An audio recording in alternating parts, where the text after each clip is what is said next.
आगे विचार प्रस्तुत करने के लिए मैं निवेदन करता हूँ संत श्री विचार साहिब जी से। पूजनीय संत समाज, हाँ, सम्माननीय आ जाइए। भक्त सज्जनों, माता बहनों के लिए जो जगह आरक्षित है वहाँ उसको रहने दे, बाकी जगह में माता और बहनों, इस महाकुंभ में आप सब अपना अमूल्य समय निकाल करके और विभिन्न संतों के विचार सुनने के लिए और पावन पतित पावनी जो गंगा है उसमें स्नान करने के लिए आप सब अपना मूल्य समय निकाल करके यहाँ आए हैं। और सबसे बड़ा जो पतित पावनी गंगा ये सत्संग ही है। इस सत्संग में रूपी गंगा में जो निमज्जन करता है वह जन्म मरण के चक्कर से छूट जाता है। गोस्वामी जी ने कहा है ना, मुद मंगलमय संत समाजू जो जड़ जंगम तीरथ राजू।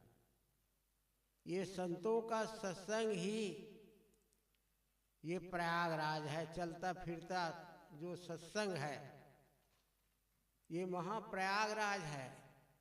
उसमें भी स्नान करने की जरूरत है और इसमें तो और भी गोता लगाने की जरूरत है। तो आइए इस सत्संग में आप सब अपना अमूल्य समय निकाल करके यहाँ उपस्थित हैं। सदगुरु कबीर साहब कहते हैं, रहो सम्हारे राम विचारे,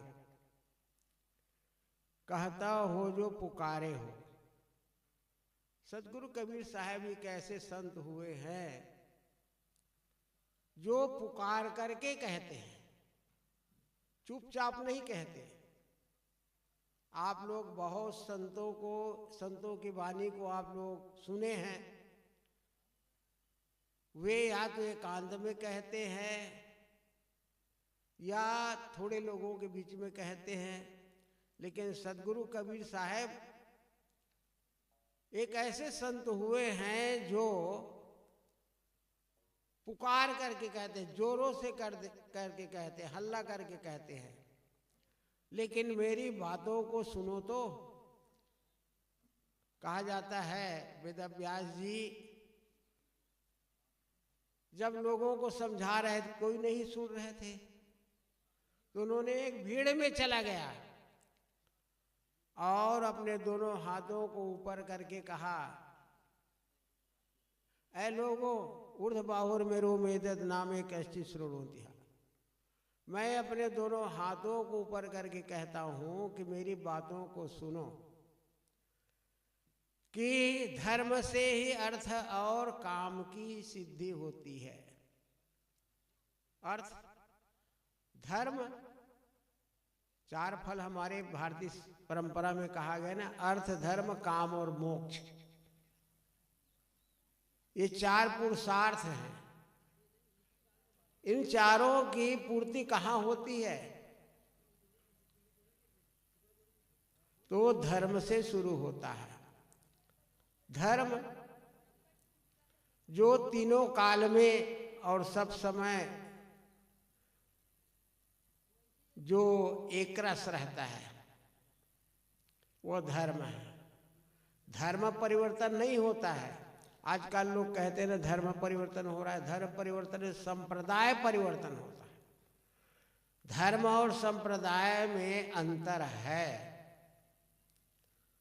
धर्म कभी बनता नहीं है, शाश्वत है, सब समय है।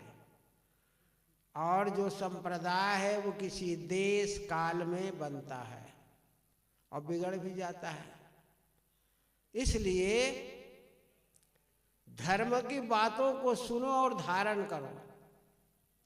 धर्म की बात क्या है? जो शाश्वत है। आपकी आत्मा शाश्वत है, उसको सदगुरु कबीर साहब राम शब्द से पुकारते हैं। रहो सम्हारे राम विचारे। तुम पहले अपने आप को संभाल करके रखो। आदमी सब चीज को संभाल करके रखता है, घर की चीजों को संभाल के रखता है, कपड़े लत्ते को संभाल के रखता है, चीज बस्ती को संभाल के रखता है, गाड़ी घोड़ा को संभाल करके रखता है, और भी जो माइक वस्तुएं हैं उसको संभाल करके रखता है, किंतु अपने आप को संभाल करके नहीं रखता है। यही सबसे बड़ी खामी है। हमें अपने आप को संभाल करके रखना चाहिए। अब किस चीज हमारे अंदर किसको संभाल करके रखे? एक तो है 5 ज्ञानेंद्रियां और छठा है मन। ये 6 को ही संभाल करके रखना है। 5 ज्ञानेंद्रियां संसार की चीजों का ज्ञान कराता है, और 5 इंद्रियों से हम जो कुछ कर्म कर लेते हैं उसका संस्कार हमारे मानस पटल पर अंकित होता है। जब हम स्थूल विषयों का त्याग कर देते हैं ना,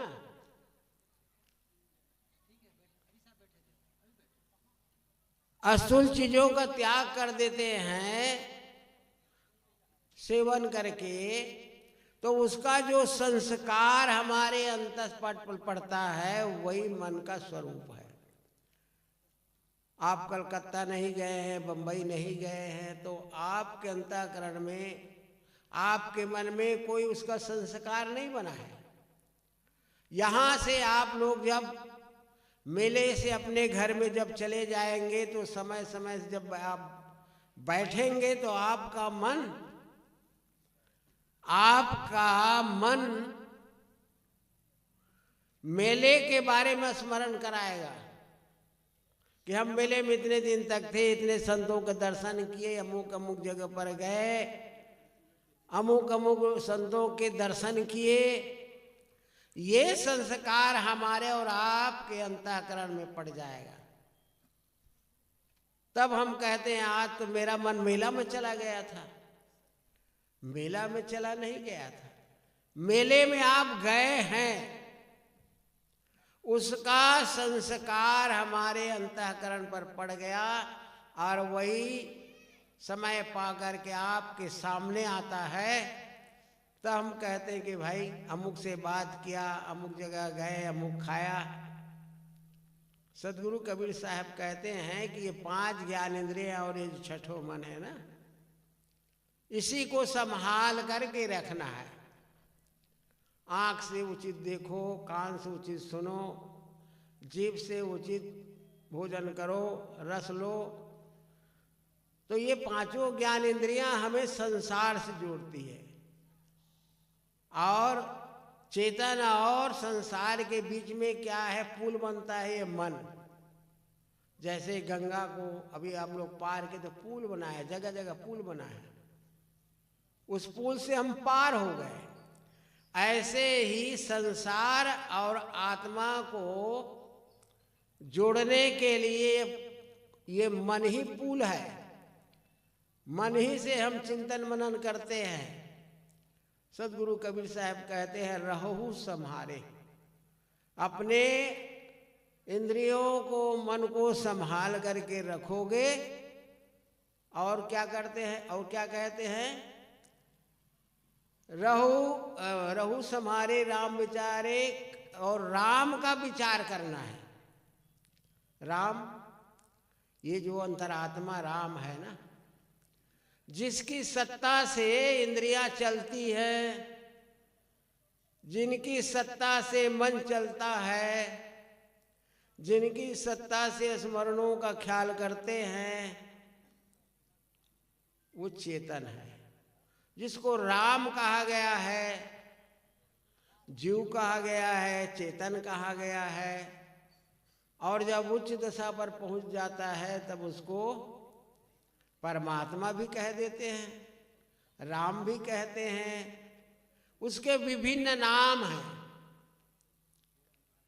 राम, सदगुरु कबीर शायद बहुतायत बार, यानी 174 बार लगभग इस आत्मा को राम शब्द से संबोधित किया है। अब कहीं पर निषेधात्मक है और बहुतायत बार विधेयकात्मक है। तो सदगुरु कबीर का जो राम है, आत्मा है, परमात्मा है, चेतन है, जीव है, ये कहीं बाहर नहीं है। ये शरीर के अंदर जिसकी सत्ता से शरीर हरा भरा है, जिसकी सत्ता से इंद्रियां देख रही हैं, सुन रही हैं, चख रही हैं, क्रियाकलाप होता है, वही तो राम है। और शरीर से जब राम निकल गया, जीव निकल गया, चेतन निकल गया, तो शरीर मुर्दा हो गया, मिट्टी हो गई।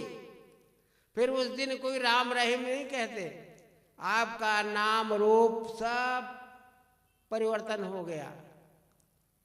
कोई नहीं कहेगा कि भैया लेटे हैं, कोई नहीं कहेगा कि पिताजी लेटे हैं, गुरु लेटे हैं, चेला लेटे, कोई नहीं कहेगा। क्योंकि आत्मा राम इस शरीर को छोड़ करके और वासनावश, संस्कारवश, जो गलत संस्कार के अध्यासवश ये अन्य खानियों का ये पहुना बन गया। इसलिए सदगुरु कबीर साहब कहते हैं आज बसे। और सदगुरु कहते हैं कि आज ही बस जाओ, आज ही उसको ख्याल करो। वो रमैया राम से कहते हैं, हे रमैया राम, आज तुम अपने को जानो, समझो और अपने आप में स्थिर हो, तो निश्चित ही आपका इसी जन्म में, इसी शरीर में जो हम चाहते हैं परम सुख, परम आनंद, वो अन्यत्र कहीं नहीं है। वो अपने मन जब स्थिर हो जाता है, स्थिर हो गया तो सब सुखों की खानी, जो तू चाहे मुझको छाड़ सकल की आस, और मुझे ऐसा हो रहा सब सुख तेरे पास। वो सब सुख कहीं बाहर नहीं है, वो आत्मा राम को जान लेने पर है, उसमें स्थिर हो जाने पर है। और यही जीवन का यथार्थ है, कहीं भटकना नहीं। अभी पूर्व प्रवक्ता कह रहे थे जनश्रुति, जो सुन चुके हैं कि कहीं लोक लोकांतर है, वहां जाने पर सब प्राप्त होता है। ये तो केवल शास्त्रों की वाणी है, उस पर लोग विचार नहीं करते हैं। अगर विचार किया जाए तो इसी शरीर रूपी लोक में रहते रहते और आत्मगति को प्राप्त हो, अपने आत्मा में स्थित हो, बस यही राम को जानना है। आत्मा राम, जीव, चेतन, ब्रह्म, खुदा, गाढ़, जो भी आप कह लीजिए, वो सब प्रायवाची वाक्य है और आत्मा के लिए ही वो सब होती है। तो मैं आप लोगों के समक्ष थोड़ा सा निवेदन किया। हमारे समक्ष और संत गुरुजन उपस्थित हैं, उनके विचारों से हमें लाभ लेना है, इसलिए आप लोग समय से आए और अपना मूल्य समय दे करके और संतों के विचारों से अवगत हों। बोलो सदगुरु कबीर साहेब की, गुरु महाराज की जय।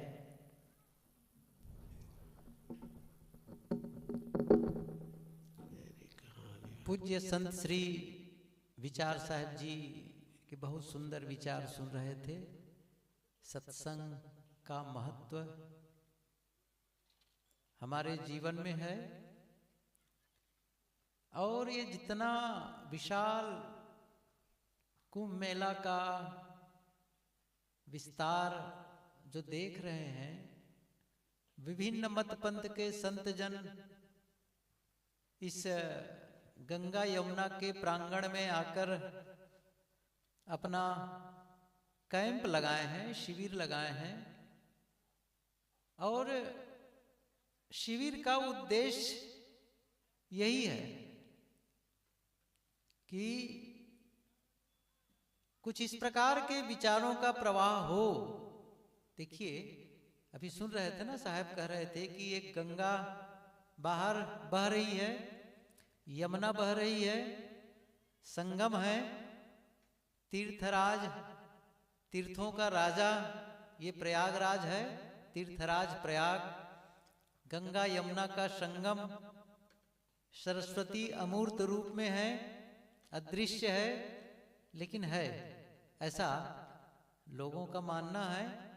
तो इस प्रांगण में आकर के संतजन अपने विचार देते हैं, और जो विचार नहीं दे पाते हैं, नहीं देते हैं, वो केवल अपनी उपस्थिति से इस मेला की शोभा बढ़ाते हैं। भक्तजन आते हैं, गंगा स्नान करते हैं, लेकिन साथ साथ में हम जरूर गंगा स्नान करके शरीर की साफ सफाई कर सकते हैं, लेकिन मन की धुलाई के लिए, मन की पवित्रता के लिए ये संतों का जो विचार है, जो ज्ञान है, ये असली गंगा है। वो एक लेकिन आधार है कि सभी विभिन्न परिक्षेत्र से, विभिन्न रीति रिवाजों से, देश के कोने कोने से संत भक्त आए, विभिन्न मान्यताओं के लोग एक प्रांगण में इकट्ठे हों, एक दूसरे के रीति रिवाजों से परिचित हों, एक दूसरे की मान्यताओं से परिचित हों, एक दूसरे के रहन सहन से परिचित हों। तो आप देखेंगे कि पूरा भारत यहां पर इकट्ठा हो गया है या हो जाएगा। अर्थात भारत के कोई भी ऐसा प्रांत नहीं होगा जहां से लोग हजारों की संख्या में ना आए। लोग आएंगे और एक दूसरे के साथ अपने विचारों को साझा करेंगे, मिलेंगे, जुलेंगे, देखेंगे, परखेंगे। इसी उद्देश्य से आते हैं। हम सब भी इसी उद्देश्य से यहाँ इकट्ठे हैं। सदगुरु अभिलाष साहब जी की ये छावनी, सदगुरु कबीर साहब जी की ये छावनी, आज सत्संग का दूसरा दिन है। कल से प्रारंभ हो चुका है। संतों के विचार सुन रहे हैं और ये जरूरी है आप आए, सत्संग का लाभ लें, ताकि जीवन का जो असली रूप है, अपना खुद के जो स्वरूप है, उसे समझ सकें। अभी सुन रहे थे श्रद्धेय संत श्री विचार साहब जी के सुंदर विचार, और अब हमारे बीच विराजमान है कबीर आश्रम कटिहार बिहार से पधारे हुए पूज्य संत श्री सजीवन साहब जी, वयोवृद्ध संत, बहुत पुराने संत, और बहुत दिनों से भ्रमण करके लोगों के बीच जा करके उन्हें चिताना, जगाना, बताना, कबीर साहब के विचारों को से अवगत कराना, ये एक लंबे समय से कर रहे हैं। उनकी एक अनुभवपूर्ण विचार हम लोग सुनना चाहेंगे। मैं साहब जी से निवेदन करता हूँ कि आप इस कुंभ मेला के पावन बेला में, अवसर में, इस मंच पर से अपने विचार दें। पूज्य श्री साहब जी। बोलो सद्गुरु देव की, संत समाज की, इस ज्ञान यज्ञ की, समस्त श्रोताओं की आवाज भी नहीं आती, जरा जोर से बोलो। बोलो सद्गुरुदेव की।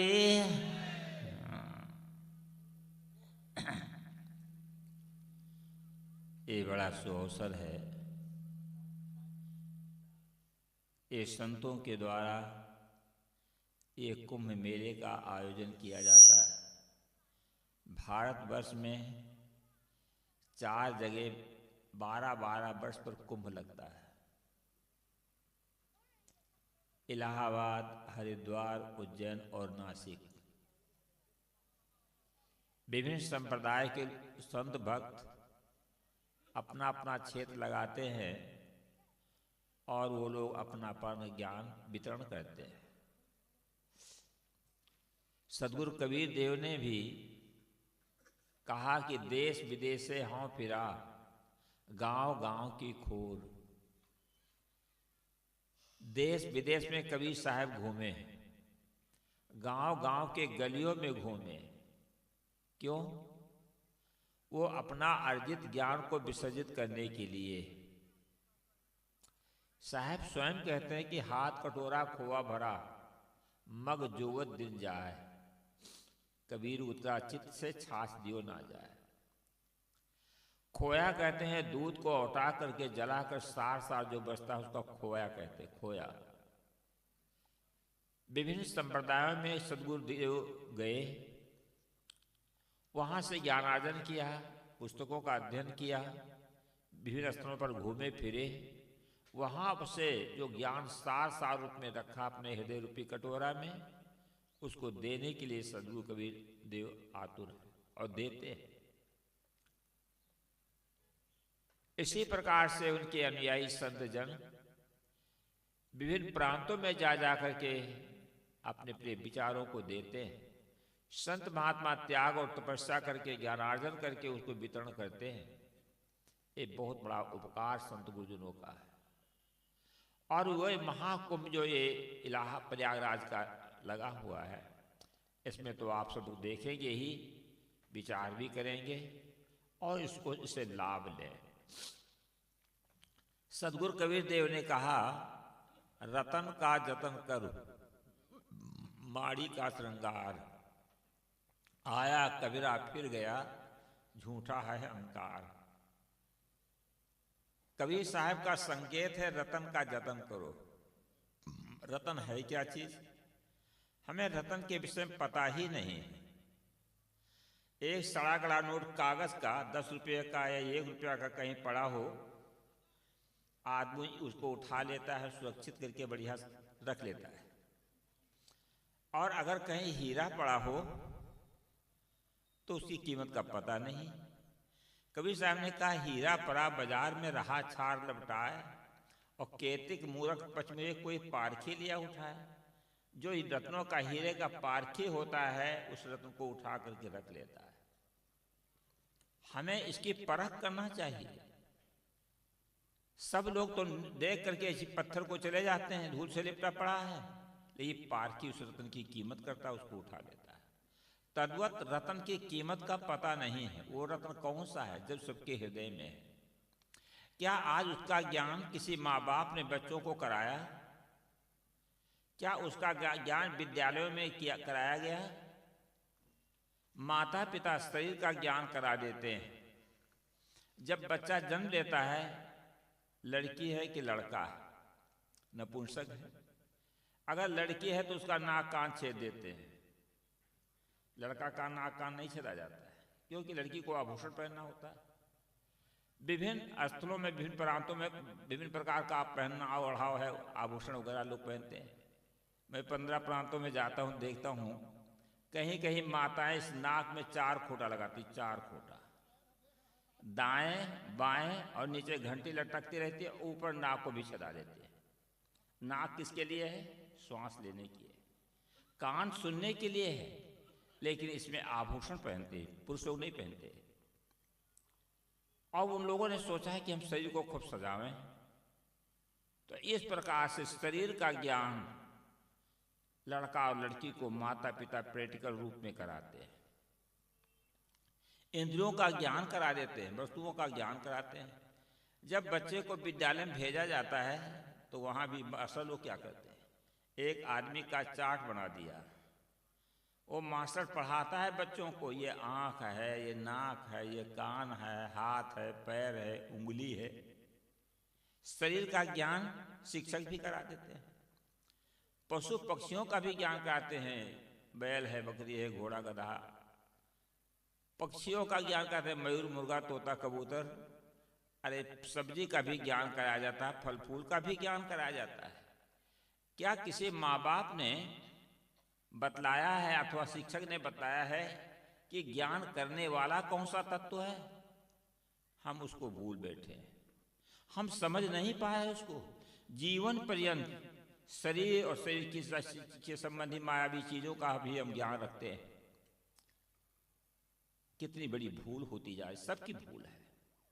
उस भूल को परखाने के लिए सद्गुरु का उपदेश होता है। एक छोटा सा उदाहरण सुने आप। एक राजा था, राजा के मुकुट में हीरा जड़ा हुआ था।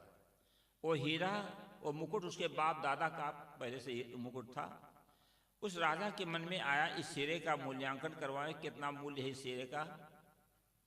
जौहरियों को बुलाने लगा तो जौहरी लोग आते हैं तो अपने अपने समझ के अनुसार उसका मूल्य लगाते हैं। एक बड़ा जौहरी था जो जीवन पर्यंत हीरा जवाहरात पर रखा था। 95 वर्ष का वो बूढ़ा था। वो बुलाया गया, उसने उसकी पारख किया, 10 लाख रुपये की कीमत लगाया हीरे का। राजा बड़ा खुश हुआ, आज भाई इसको इनाम किया दिया जाए, इतना बड़ा पारखी है रत्नों का। अब लोगों से पूछता है तो अपने अपने समझ के अनुसार उसको बतलाते हैं। एक पुराना जौहरी था, यानी कालिदास बुलाए गए, जो बहुत बड़े विद्वान थे। कालिदास से पूछा गया कि इस जौहरी को कितना इनाम दिया जाए। कालिदास कहते हैं कि सरकार, अगर हमसे पूछते हैं, यह जौहरी 95 वर्ष का बूढ़ा है, यह जीवन पर्यंत कंकड़ और पत्थर को परखा है, तो इसके कपार पर 95 जूते मारे जाएं। कहा यह भी कोई इनाम है? कहा यह हीरा जवाहरात को परखा है, कंकड़ पत्थर को परखा है, लेकिन परखने वाले को नहीं परखा है, जानने वाले को नहीं जाना है। जननी जाना, जनक जाना, बंधु जाना, बांधो जाना, आना जाना, खाना जाना, पीना जाना, सब कुछ जाना, लेकिन अपने आप को ना जाना तो खाक ना जाना, कुछ नहीं जाना। क्या हम सब लोग उससे कम हैं? जन्म लिए, जीवन पर्यंत शरीर के लिए ही सब कुछ करते हैं। जन्म लिए, थोड़ा बड़े हुए, पढ़े लिखे, शादी विवाह किए, बच्ची बच्चा हुए, घर मकान दुकान बनाए और सारी व्यवस्था कर लिए। क्या अपनी व्यवस्था कभी किए हैं? अपने आप को जाना ही नहीं गया, मैं कौन हूँ? किसी से पूछा जाए आप कौन है तो वो ये नहीं बता पाता है मैं कौन हूँ।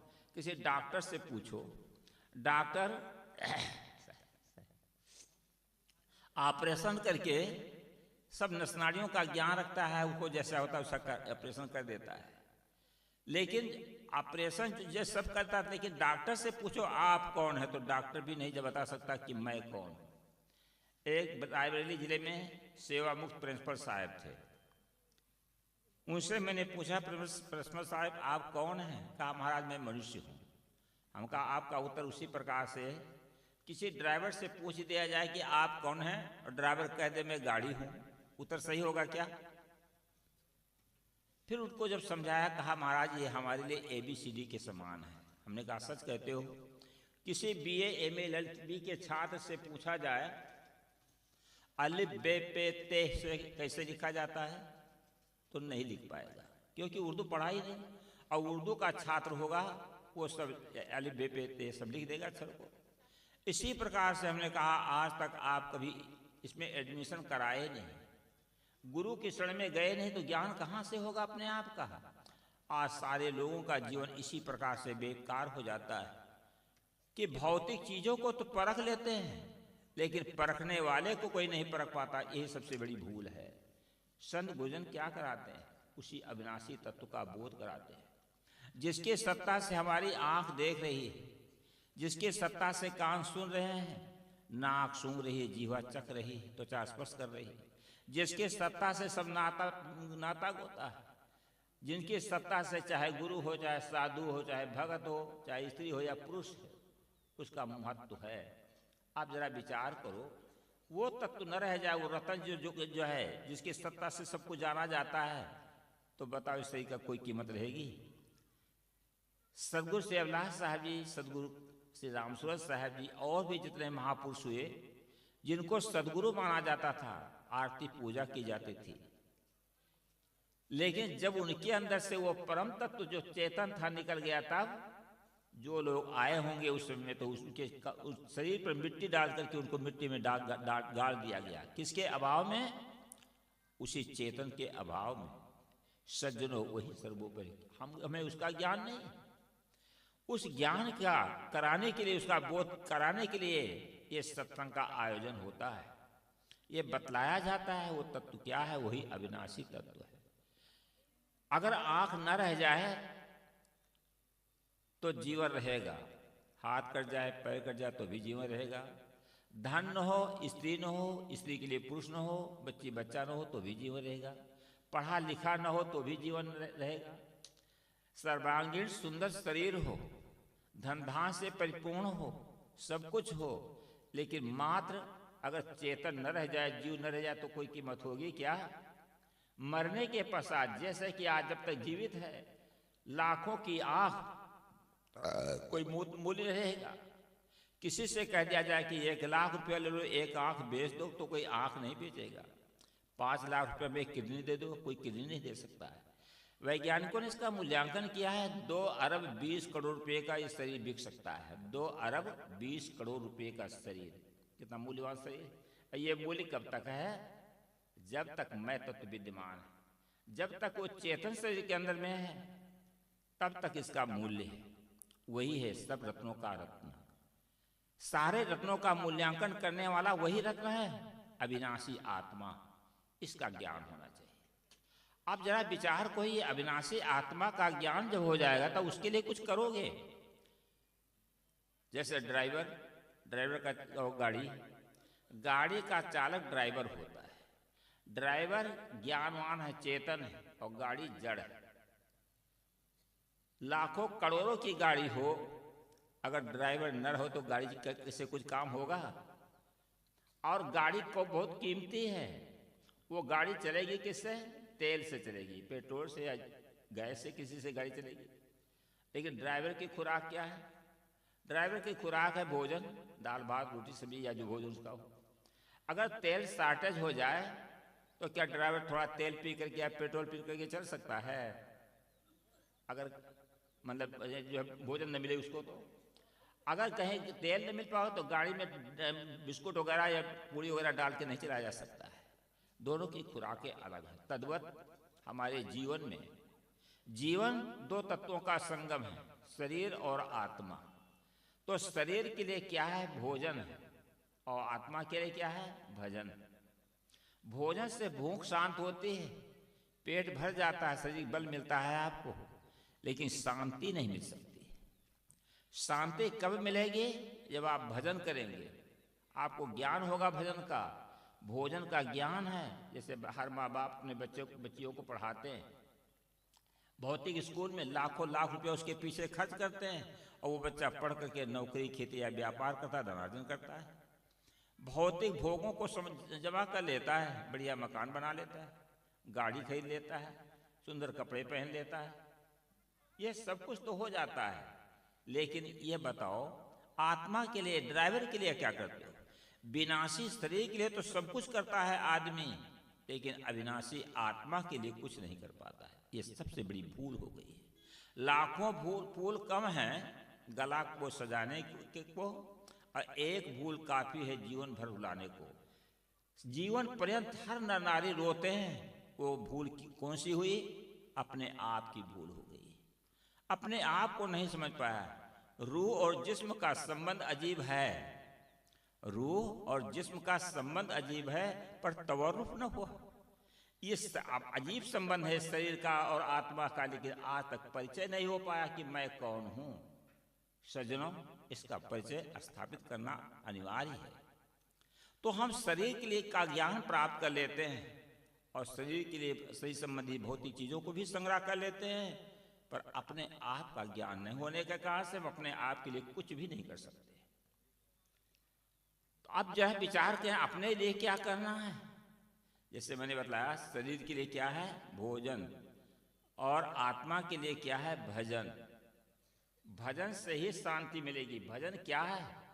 मन की तरंग मार लो बस हो गया भजन, आदत बुरी सुधार लो बस हो गया भजन। देखो एक शब्द में कवि साहब ने कह दिया, मन की तरंग मार लो भजन हो गया, बुरी आदत को सुधार लो बस भजन हो गया। बुराइयों को त्याग करने का नाम भजन है, सद्गुणों को धारण करने का नाम भजन है, और अपने स्वरूप के चिंतन करने का नाम भजन है, ध्यानाभ्यास करने का नाम भजन है। आप जैसे कमाते बहुत कुछ हैं, दिन रात कमाते हैं, लेकिन भोजन करते हैं 2 टाइम 3 टाइम बैठ के, जलपान भी करते हैं। ये तो शरीर के लिए तो हो गया, सभी लोग करते हैं, लेकिन अपने आप के लिए क्या करते हो? अपने आप के लिए भजन का भेद, भजन की प्रक्रिया गुरु के द्वारा सीखने की आवश्यकता है। गुरु भजन का भेद देता है। अगर अच्छे गुरु मिल गए, सदगुरु मिल गए, तो आपको भजन का भेद बतलाते हैं, और आपकी भी चाह भी होनी चाहिए। अभी देखो इतनी बड़ी व्यवस्था की गई है यहाँ पे, आप लोगों के सहयोग के द्वारा संत महात्मा भी मांग जांच करके मेहनत करके पंडाल और सब कुछ रहने की व्यवस्था किए। किसके लिए किए? साधु के लिए कमी क्या है? नहीं, आप सबके लिए, क्योंकि धर्म का बोलो सद्गुरु देव की जय।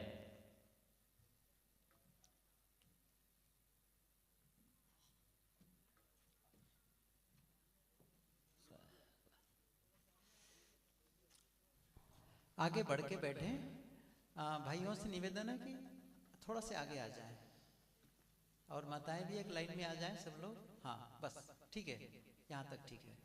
हाँ बस बस बस बस ठीक है। और फिर से मैं कह रहा हूँ कि जो लोग अभी भी अपने कैंप में होंगे वे लोग आ जाएं। और सत्संग तो काफी देर से चल रहा है। पूज्य श्री साहेब जी भी विराजमान हो चुके हैं। अच्छा, आप लोग जल्दी बैठ जाए। आप देखो, हम समाप्त करना चाहते हैं। तो शरीर के लिए भोजन और आत्मा के लिए भजन, और भजन का भेद सदगुरु देते हैं। सदगुरु जो है आत्म संबंधी बात बतलाते हैं कि उसकी कीमत को परखाते। जैसे अभी हमने चर्चा किया आपके लोगों के सामने, उस तत्व के न रहने पर कोई किसी चीज का महत्व नहीं होगा। शरीर के किसी अंग का महत्व नहीं होगा, भौतिक चीजों का महत्व नहीं होगा। एक उदाहरण से समझ लीजिए, एक अंक रख देने के पश्चात एक जीरो अगर रख दो तो कितना हो जाता है? एक अंक के पश्चात एक जीरो तो कितना होगा? 10 हो जाएगा। एक जीरो और रख दो तो 100 होगा, एक और रख दो 1000 हो जाएगा। जितने जीरो बढ़ते चले जाएंगे उसका मूल्य 10 गुना बढ़ता चला जाएगा। और एक को हटा दो तो क्या रह जाएगा? जीरो, कुछ नहीं। एक तत्व क्या है? वही मैं तत्व है, जो आत्म तत्व है, वही रत्न है। वो अगर हट जाए तो कुछ कोई मूल्य नहीं होगा। सज्जनों, उसको हमें समझना है, उसका जतन करना है। समय से संत महापुरुषों के द्वारा आप लोग सुनेंगे उसकी हम जतन कैसे करें। आत्मा की जतन करने के लिए, रत्न के जतन करने के लिए विभिन्न रूप से संत गुरुजन अपने विचारों को, अपना अनुभव ज्ञान आप लोगों को देते हैं। अब इन्हीं शब्दों के साथ मैं वाणी विराम देता हूँ। बोलो सद्गुरु देव की जय। जब साहेब जी ने सत्संग प्रारंभ किया तो कहा कि जय थोड़ा जोर से बोलो, है ना। समापन में नहीं बोले तो मैं बोल दूं उनकी ओर से। आप लोग थोड़ा जोर से जय बोलें, थोड़ी सी गर्मी आ जाए। सदगुरु कबीर साहेब की जय, सदगुरु अभिलाष साहेब की जय, संत समाज की जय, भक्त समाज की। बढ़िया, काफी लोग यहाँ आप सब आ गए हैं और पूज्य श्री साहेब जी भी विराजमान हो चुके हैं। और अब हम लोग पूज्य श्री साहेब जी के विचार सुनेंगे। कोई यहाँ से चलेंगे तब तक के फूल आ जाएगा, है ना।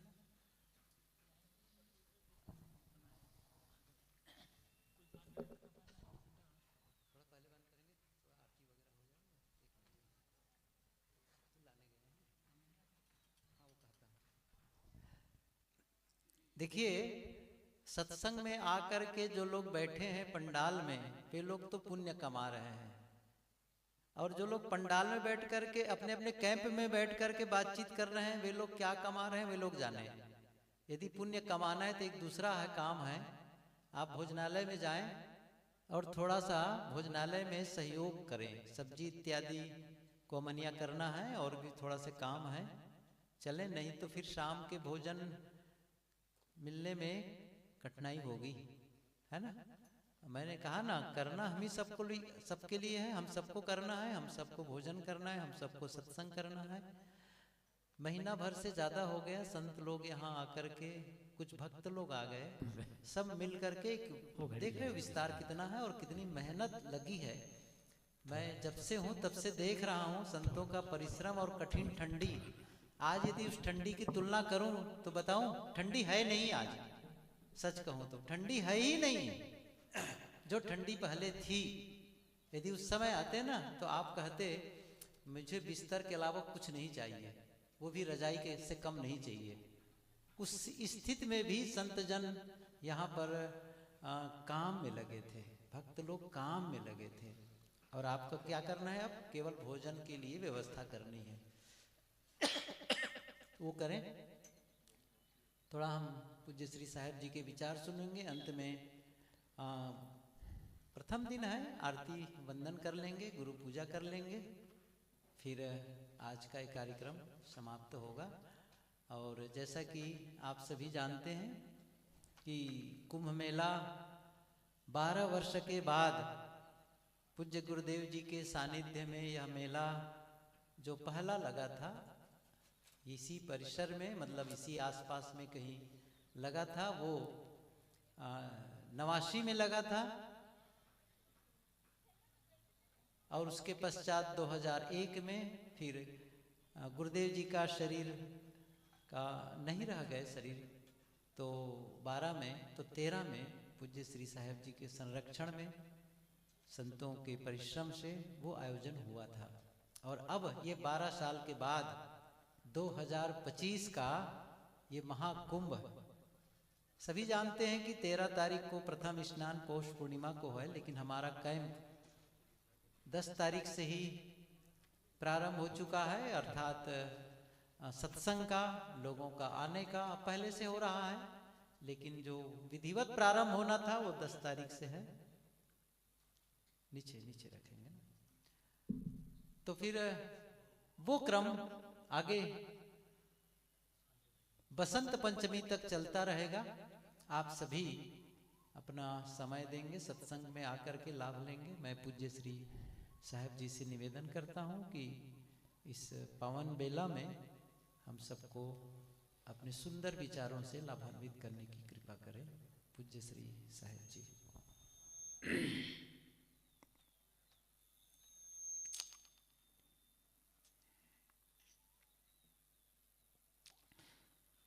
मुद मंगल में संत समाज, धर्मानुरागी सज्जनों, श्रद्धा मूर्ति देवियों,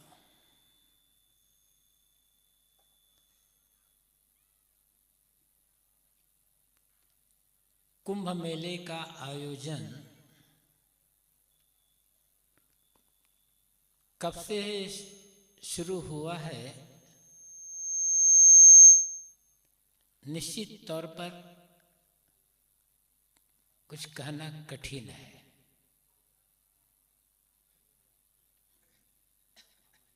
पौराणिक धारणा के अनुसार जब देवता और दैत्यों ने मिलकर समुद्र मंथन किया,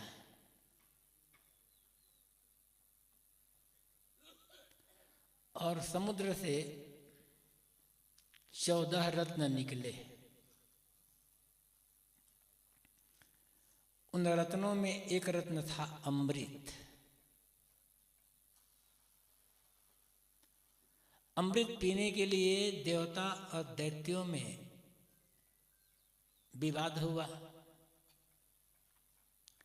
दैत्य कहते थे कि समुद्र मंथन करने में हमारी भी बराबर की भागीदारी रही है, इसलिए इसमें से जो भी रत्न निकलेगा उसमें भी हमारी भागीदारी होगी और हम भी अमृत का पान करेंगे। देवताओं ने सोचा कि यदि दैत्य अमृत पान करके अमर हो जाएंगे तो हम बहुत बड़ी दुर्गति हो जाएगी। देवता नहीं चाहते थे कि दैत्य अमृत का पान करे, लेकिन विवाद था। तब कहा जाता है विष्णु ने मोहिनी अवतार लिया, मोहिनी रूप बनाया और अपने नृत्य गान से दैत्यों को मोहित कर लिया और अमृत कलश लेकर के इंद्र के पुत्र जयंत को सौंप दिया। दैत्यों ने जब जाना कि जयंत अमृत कलश लेकर के जा रहा है तो उसका पीछा किया। दैत्यों से पीछा छुड़ाने के लिए जयंत अमृत कलश लेकर के पूरी पृथ्वी पर दौड़ते रहे। थके विश्राम करना हुआ तो उन्होंने 4 जगह पर अमृत कलश को रखा। प्रयागराज, हरिद्वार, उज्जैन और नासिक, वहां पर कुछ अमृत की बूंदें छलकी तो ये चारों जगह पवित्र हो गए और वहां अमृत का कलश रखा था, इसलिए इन चारों जगहों पर कुंभ मेले का आयोजन किया जाता है, ऐसी एक मान्यता है।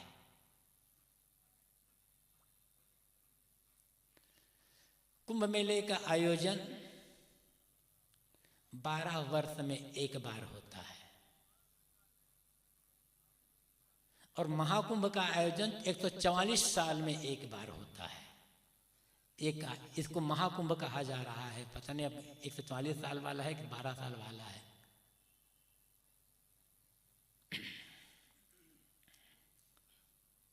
देवता और दैत्य, इन दोनों में सदैव से विवाद होता रहा है। वैसे पुराणों के अनुसार कश्यप नाम के एक ऋषि हुए हैं, बहुत बड़े ऋषि हुए हैं।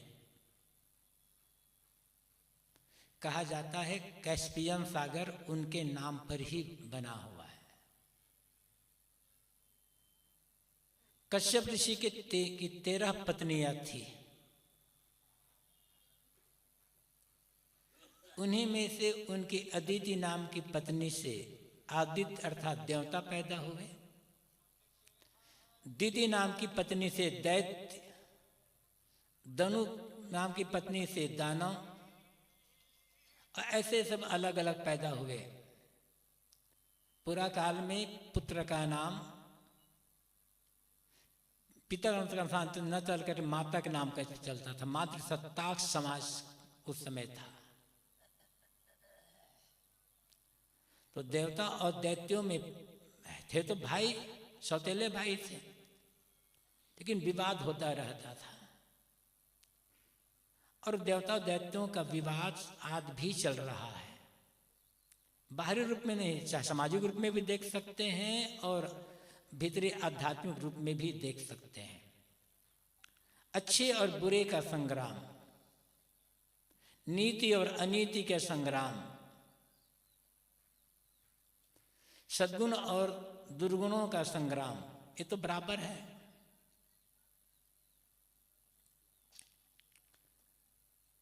हमारे भीतर भी देवासुर संग्राम है। गीता का 16वां अध्याय दैवी संपदा का अध्याय है।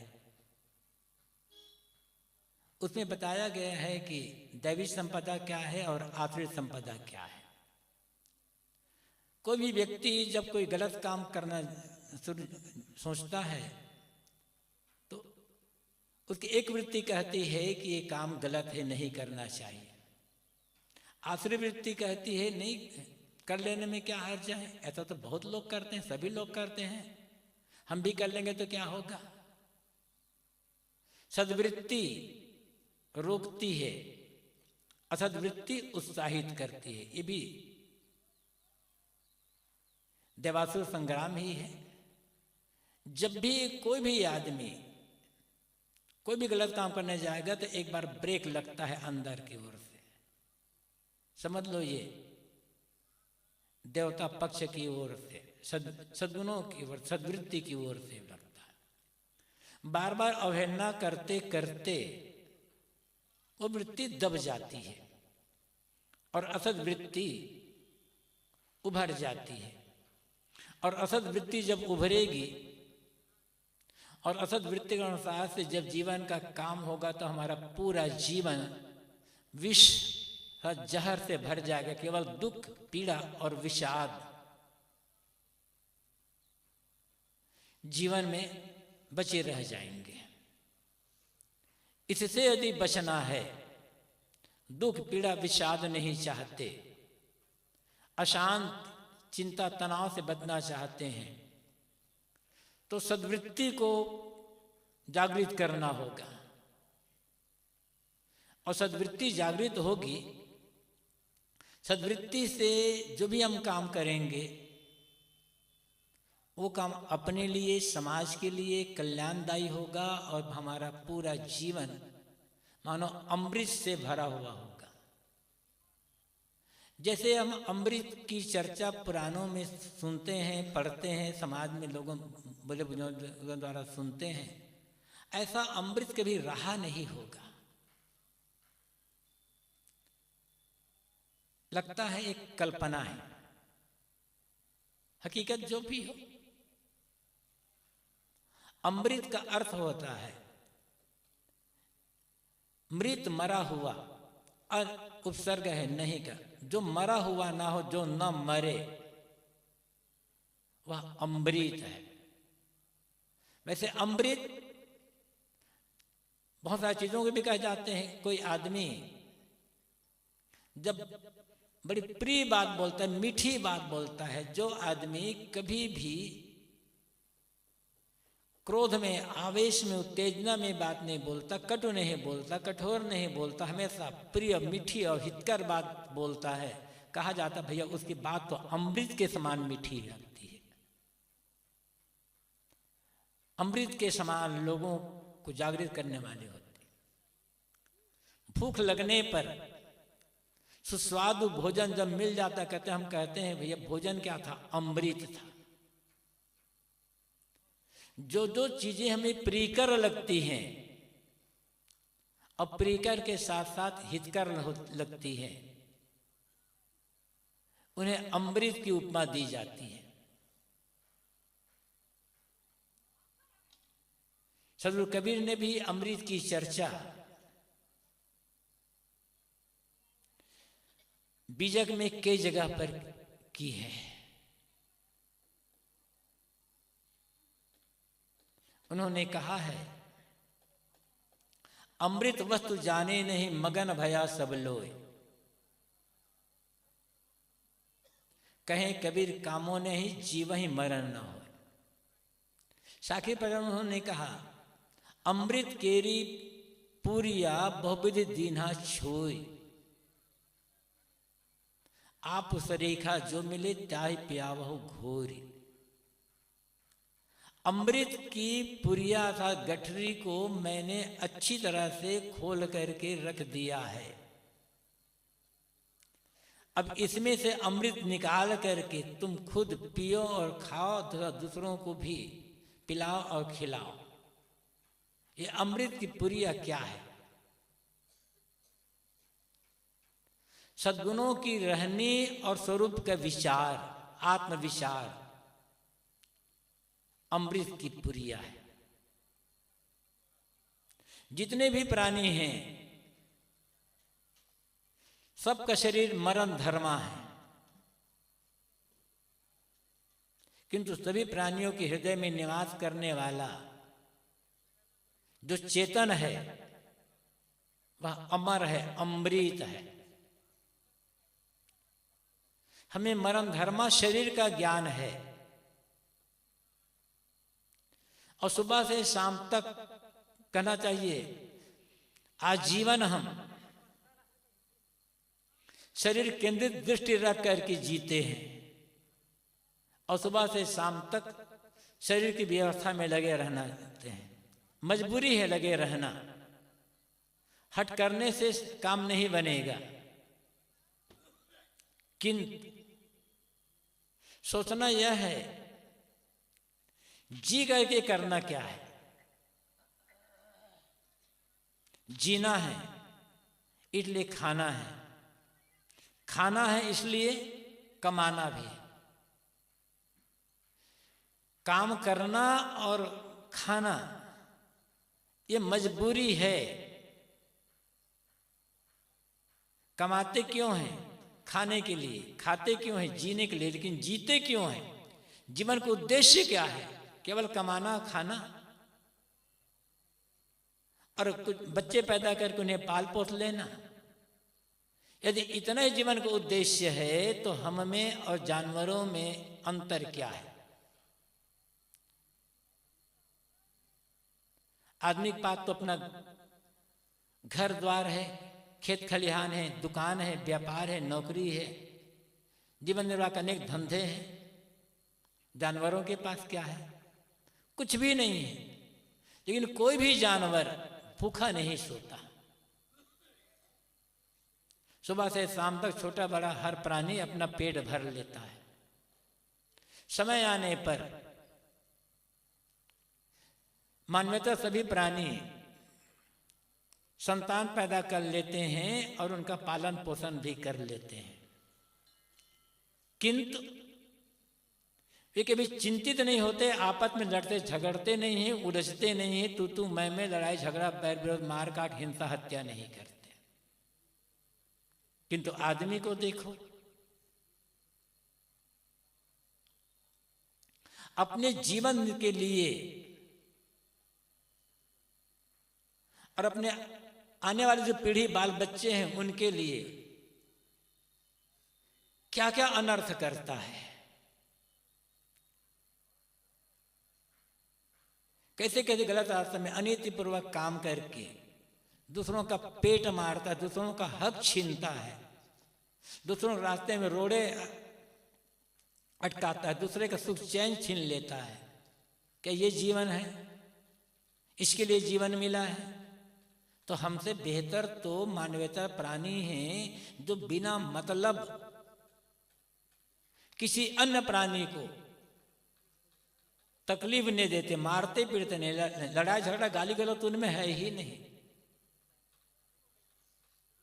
अब फिर हमारे आने वाली पीढ़ी का क्या होगा, वे क्या खाएंगे? किसी भी जानवर को चिंता नहीं होती है, किसी भी जानवर को। अपने आने वाली पीढ़ी के लिए हम ये बचा दें, ये बचा दें, ऐसा कर लें, वैसा कर लें, किसी जानवर को चिंता नहीं है। हम मानते हैं कि मनुष्य जानवर नहीं है, मनुष्य मनुष्य है, तो कमाना खाना तो मजबूरी है। आने वाली पीढ़ियों के लिए गलत रास्ते से पैसा कमा लेना एक तो उनके लिए भटकने के लिए रास्ता तैयार करना है, और दूसरा केवल रुपये पैसे ये पीछे अपने जीवन को बर्बाद कर देना है।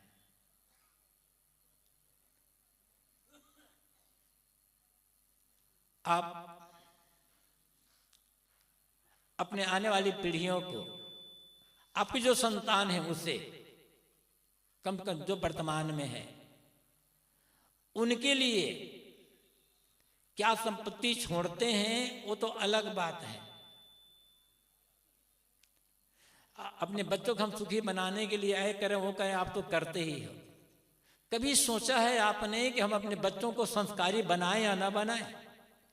संपत्तिवान भले ना बना पाओ, अपने संतान को संस्कारी बना, संस्कारवान बना दो।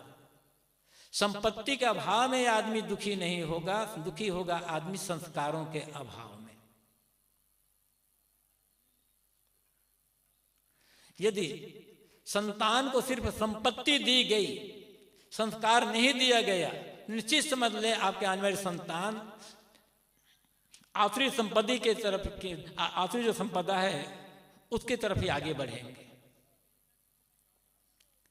कुछ आपात हो सकता है, और आपने संपत्ति तो थोड़ी दी लेकिन संस्कार दिया तो दैवी संपदा वाली जीवन उनका हो जाएगा, उनका पूरा जीवन अमृत से भर जाएगा। मैं सदुर कबीर की बात कह रहा था कि अमृत केरी पूरिया बहुविधि दीन्हा छोर। अमृत अमर आत्मा, आत्मा का बोध, आत्मा का ज्ञान, स्वरूप विचार अमृत की पुरिया है। हर व्यक्ति अमृत स्वरूप है, किंतु दुखी क्यों है? कामनाओं के कारण। वैसे साहब ने कहा अमृत वस्तु जाने नहीं मगन भया सब लोग। अमृत वस्तु को लोग नहीं जानते। शरीर केंद्रित दृष्टि रख करके आदमी जीवन जीता है, इसलिए जो अमृत तत्व है उसके बोध से वंचित ही रह जाता है। शरीर तो मात्र साधन है, इसलिए साधन को सुरक्षित रखना,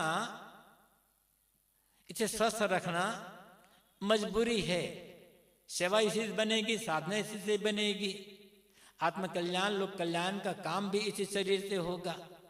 इसलिए शरीर की व्यवस्था करना गलत नहीं है। गलत तब हो जाता है मात्र शरीर को केंद्र में रखकर जीवन जीते हैं। धर्म परमार्थ और अपने आप आत्मस्वरूप को भूल जाते हैं। इसलिए सदगुरु कबीर कहते हैं अमृत वस्तु जाने नहीं, लोग अमृत वस्तु अमर आत्मा को नहीं जानते। मगन भया सब लोग विष को ही अमृत मान करके मगन हो गए। विष क्या है? हमारे मन के जो विकार हैं उससे बड़ा विष और बाहर कहीं नहीं मिलेगा। बाहर जो आदमी विष ले खाता है, जहर खाकर आत्महत्या करता है, उसे केवल एक जीवन बिगड़ता है। किंतु मन के जो विकार है ये तो पता नहीं कितने जन्म जन्मांतरों से हमें भटकाते जा रहा है। मन के विकारों से तो कितने जन्म बिगड़ जाते हैं। एक जन्म बिगड़ता है उसकी चिंता होती है, जन्म जन्मांतर बिगड़ता है उसकी चिंता हमें नहीं होती। तो विष क्या है? मन के विकार। मन के विकार में कुछ भी है। अब प्रश्न होता है कि मन का विकार क्या है? जिस भाव के आने पर, मन में जो भी एक भाव है, जिस भाव के आने पर मन चंचल हो जाए, उत्तेजित हो जाए, व्याकुल हो जाए, अपने आप में रहना मुश्किल हो जाए, नीति अनीति का ख्याल भूल जाए, वो सारे के सारे भाव विकार हैं। चाहे वो काम, क्रोध, लोभ, मोह, राग, द्वेष, नाम अलग अलग भले हैं। कोई भी विकार आएगा मन में तो मन स्थिर नहीं रहेगा, शांत नहीं रहेगा, चंचल, उत्तेजित, व्याकुल, अशांत हो जाएगा। जो विचार आपको अशांत कर दे वो विकार है। और जो विचार आपको शांत कर दे, मन में जिस विचार के आने पर चिंता मिट जाए, दुख मिट जाए, पीड़ा मिट जाए, सारा तनाव दूर हो जाए, उस विचार को आप अमृत कह सकते हो। जो विचार हमें अशांत करे वो विष है, जहर। जो विचार हमें शांत करे वो अमृत है। और दोनों हमारे भीतर है। दैवी संपदा भी हमारे भीतर है और आसुरी संपदा भी हमारे भीतर है। आसुरी संपदा का मतलब वही है जिस संपदा के जिस भाव के आने पर मन चंचल, उद्विगित, अशांत, पीड़ित हो जाए, वो आसुरी संपदा है। उसी को तो मिटाना है, उसी को तो दूर करना है। और जो विचार हमें शांत, सुखी, प्रसन्न बना दे वो विचार अमृत है, उसको बढ़ाना है। इसलिए सदगुरु कबीर कहते हैं अमृत वस्तु जाने। जो अमृत वस्तु को आदमी नहीं जानता। जरा सोचें, सुबह से शाम तक हम और आप कुछ न कुछ सोचते हैं, विचारते हैं, उनको सोचते विचारते हैं। अब आप ये जो सोचें, जो विचार मन में आता है उनमें से कितने विचार ऐसे होते हैं जिस विचार के आने पर आप शांतिपूर्वक जीवन जीते हो, शांत रहते हो, और कितने विचार ऐसे होते हैं जिसके विचार पर आप हमेशा तनाव में रहते हैं। सुबह से शाम तक, सुबह जब से नींद खुली तब से सोने के समय तक 16-18 घंटे का समय ज्यादातर तनाव में व्यतीत होता है या प्रसन्नता में व्यतीत होता है? अशांति में व्यतीत होता है या शांति में व्यतीत होता है? यदि सुबह से शाम तक 16-18 घंटे के समय में अधिकतम समय मन तनाव में रहता है, अशांत रहता है, मतलब आसुरी संपदा में जीवन व्यतीत हो रहा है, वो पूरा दिन व्यतीत हो रहा है। और यदि इस 16-18 घंटे समय में अधिक से अधिक समय प्रसन्नता में, शांति में, संतोष में, मैत्री भावना में व्यतीत हो रहा है, तो दैवी संपदा का विकास हो रहा है, उसको अधिक अधिक और बिकाना है। तो यदि ऐसा कर लिए तो हर दिन कुंभ स्नान हो सकता है।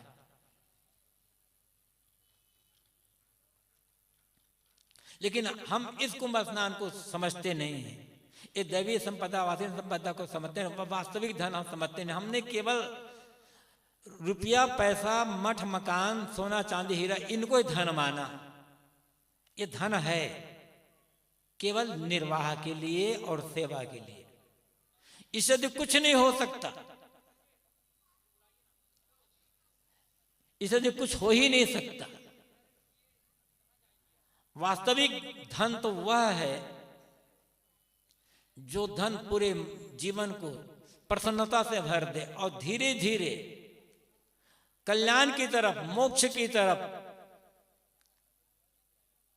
हमारी गति बढ़ती चली जाए। ये तभी होगा जब दैवी संपदा का विकास होगा। और हर आदमी के अंदर दोनों है आवश्यक है। गुरुदेव जी कहा करते थे, व्यवहारिक स्तर पर, व्यवहारिक जीवन में, आप परिवार में रहें, समाज में रहें, कहीं भी रहें, यदि शांति, संतोष, प्रसन्नता जीना चाहते हैं, गुरुदेव जी का एक सूत्र है, अपने भीतर के जहर को मारो और दूसरों के उगले हुए जहर को सहन करो। क्रोध, उत्तेजना, गाली, अपशब्द, कटु और ऐसे ये सब जहर है। यदि दूसरे के भीतर से क्रोध उत्पन्न हो जाए, कर्ता उत्पन्न हो जाए, गाली आ जाए, कटु शब्द सुनने को मिले, तो उनको सहन करना होगा। किंतु अपने भीतर का जो जहर है, क्रोध, उत्तेजना, कटुता, इनको मारना होगा। और जितना इनको मारेंगे, ये मारने का ऐसी चीज नहीं है जिसको किसी हथियार से मारा जाए, विचार से, अच्छे विचार से। जितना अच्छी विचार हमारे भीतर बढ़ते जाएंगे, उतने ही हमारे अंदर का जो जहर है ये शांत हो जाए। मारने मतलब इन्हें शांत करना, समन करना। आत्म संयम अमृत है, सहनशीलता अमृत है। यदि दूसरों ने जहर उगल दिया है, कटवानी कह दिया, अप्रियवानी कह दिया, या क्रोध में आकर कुछ ऐसी बातें कह दिया, जहर उगल दिया, उसको पीना होगा। कहा जाता है ना कि अभी बात समुद्र मंथन की चली थी, तो समुद्र मंथन जब हुआ था तो अमृत तो निकला ही, उसमें से हलाहल विष भी निकला। जब अमृत निकला तो सारे देवता अमृत पीने के लिए ललायत हो गए, आगे बढ़ गए। और जहर निकला तब मनुष्य तो मनुष्य, कोई देवता उस समुद्र से निकले हुए जो हलाहल विष है उसे पीने के लिए तैयार नहीं हुए। और कहा जाता है उसका दुष्प्रभाव इतना अधिक था कि सबका दम घुटने लग गया, लगा कि थोड़ी देर में सबका प्राणांत हो जाएगा, हाहाकार मच गया। तब शंकर नाम के देवता आगे आए और उन्होंने उस जहर को पी लिया और पीकर पूरे संसार की रक्षा की। और जब शंकर नाम का देवता जहर पीकर संसार की रक्षा की, तो फिर शंकर देवता नहीं रहे, देवाधिदेव महादेव बन गए। कब? जब जहर पीकर उन्होंने समाज संसार की रक्षा की। ऐसे ही यदि दूसरों द्वारा उगले हुए जहर को बताया ना, गाली है, कट शब्द है, अपशब्द है, क्रोध है, कटुता है, किसी प्रकार का दुर्व्यवहार है, इन सब को हम प्रतिक्रिया रहित भाव से, शांत भाव से सहन कर लें तो आप भी महादेव बन जाओगे, जीवन ऊपर उड़ जाएगा। तो करना कि दूसरों के जहर को तो पीना है, सहन करना है, अपने भीतर के जहर को मारना होगा। और जहर को हम जितना मारते जाएंगे उतना भीतर का जो अमृत है वो उभरता जाएगा। अमृत कहीं लाना नहीं है, हर व्यक्ति के भीतर अमृत है, अमृत की खान है, लेकिन जहर ज्यादा हो गया है इसलिए अमृत दबा हुआ है। अपने भीतर के जहर को शांत करके अमृत को उभार लेकर पूरा प्रसन्नता में जीना, आत्मकल्याण और लोक कल्याण का काम करना। ऐसा कर रहे हैं मानो कुंभ स्नान ही कर रहे हैं, गंगा स्नान ही हो रहा है। और इसीलिए इस कुंभ मेले का आयोजन होता है। इसके साथ एक उद्देश्य ये भी है कि पूरे भारत भर के बड़े बड़े संत, विभिन्न मत पंथ संप्रदायों के संत यहाँ एकत्र होते हैं। उन संतों के दर्शन का और उनके अमृत वचन सुनने का, सत्संग करने का सौभाग्य एक साथ एक जगह पर मिल जाता है। संस्कृतियों का संगम, महासंगम, महाकुंभ स्नान आवश्यकता है। निर्माण होकर, निस्वार्थ होकर के इस संतों का समागम रूपी जो त्रिवेणी संगम है, इसमें स्नान करके आत्मविचार प्राप्त करके देहाभिमान त्याग कर आत्मभाव में जिए तो पूरा जीवन अमृत हो जाएगा और पूरा जीवन मानो कुंभ स्नान का लाभ हमें मिल जाएगा। महाकुंभ का ये अवसर दूर दूर से संत गुरुजनों का आगमन हुआ है। उनके दर्शन प्रदर्शन का साथ साथ उनके अमृत विचार श्रवण करने का शुभ अवसर जो मिला है, इसका भरपूर लाभ लें। और इसीलिए सदगुरु कबीर का जो विचार है, शाश्वत मानव धर्म और अध्यात्म परक जो उनके विचार हैं, इस विचार के प्रचार के लिए गुरुदेव जी के संरक्षण में 1989 से यहाँ कुंभ मेले शिविर का आयोजन हो रहा है।